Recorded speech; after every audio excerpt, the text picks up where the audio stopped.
नमस्कार दोस्तों, मेरा नाम अनूप निगम है। मैं एक टेक्निकल एनालिस्ट हूँ।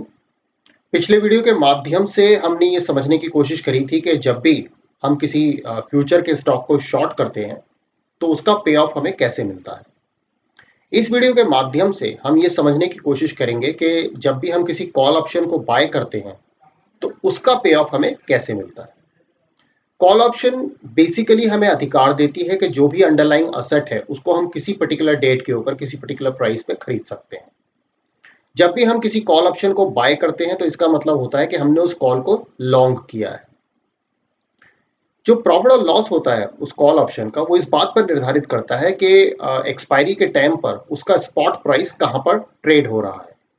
अगर एक्सपायरी के टाइम पे स्पॉट प्राइस जो है वो स्ट्राइक प्राइस के ऊपर है, तो हमारा प्रॉफिट होगा।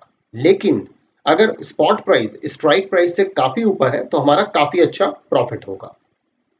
लेकिन अगर स्पॉट प्राइस एक्सपायरी के टाइम पे स्ट्राइक प्राइस के नीचे रह गया, तो हम अपनी ऑप्शन को एक्सरसाइज नहीं करते हैं और उसको वर्थलेस एक्सपायर होने देते हैं।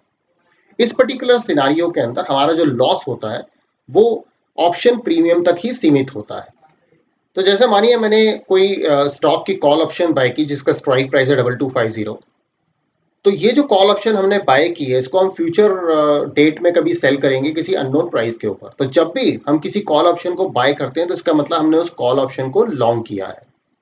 तो अगर स्पॉट प्राइस जो है वो इस स्ट्राइक प्राइस के ऊपर जाता है, तो इसका मतलब मेरा प्रॉफिट होगा। लेकिन अगर मेरा स्पॉट प्राइस इसके नीचे रह जाता है, तो इसका मतलब मेरे को लॉस होगा। आइए अब ये जानने की कोशिश करते हैं कि जो कॉल ऑप्शन होता है उसके प्रॉफिट को हम किस प्रकार से कैलकुलेट करते हैं।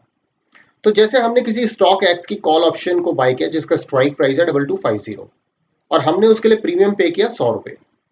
तो अगर ये प्रीमियम बढ़कर के 105 रुपए हो गया, और अगर इसका स्टॉक साइज जो लॉट साइज है वो 1000 है, तो इसका मतलब क्या हुआ कि मेरे को 5 रुपए का प्रॉफिट हुआ। 5 multiplied by 1000 that is 5000 rupees का मेरे को प्रॉफिट हो गया। इसी प्रकार से हम लॉस के सिनारियो को भी समझने की कोशिश कर लेते हैं कि अगर मान लीजिए मैंने कोई स्टॉक एक्स की कॉल ऑप्शन को बाय किया जिसकी स्ट्राइक प्राइस 2250 है, और उसका 100 रुपीज का मैंने प्रीमियम पे किया। तो अगर वो घट करके 95 रुपीज हो जाता है, तो मेरे को 5 रुपीज का लॉस हो गया। और अगर इसका लॉट साइज 1000 है, तो इसका मतलब मेरे को लॉस कितना हो गया, 5000 का। तो ये हो गया सेकंड सिनारियो। अब इसमें एक थर्ड सिनारियो भी होता है कि जैसे मान लीजिए मैंने किसी स्टॉक एक्स की कॉल ऑप्शन को बाय किया जिसकी स्ट्राइक प्राइस है 2250, और मैंने प्रीमियम उसके लिए पे किया 50।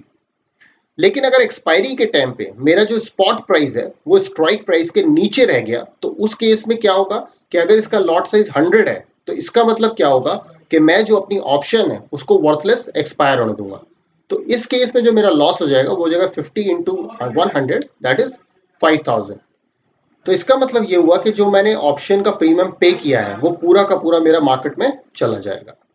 आइए इसको ग्राफ से समझने की कोशिश करते हैं कि जैसे मैंने 2250 स्ट्राइक प्राइस की कोई कॉल ऑप्शन बाय की है किसी स्टॉक एक्स की। तो अगर, और उसके लिए मैंने मान लीजिए प्रीमियम दिया है 100।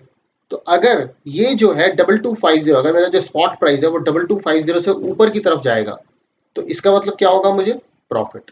और अगर मेरा जो स्पॉट प्राइस है वो स्ट्राइक प्राइस के नीचे रह जाएगा, तो मेरे को क्या होगा, लॉस। तो दोस्तों इस वीडियो के माध्यम से हमने ये समझने की कोशिश की है कि जो कॉल ऑप्शन होता है उसके पे ऑफ को हम किस प्रकार से कैलकुलेट करते हैं। तो अगर आपको ये वीडियो अच्छा लगा हो तो आप इसे लाइक कीजिए, मेरे चैनल को सब्सक्राइब कीजिए, और इस वीडियो को ज़्यादा से ज़्यादा लोगों के साथ शेयर कीजिए। थैंक यू, धन्यवाद।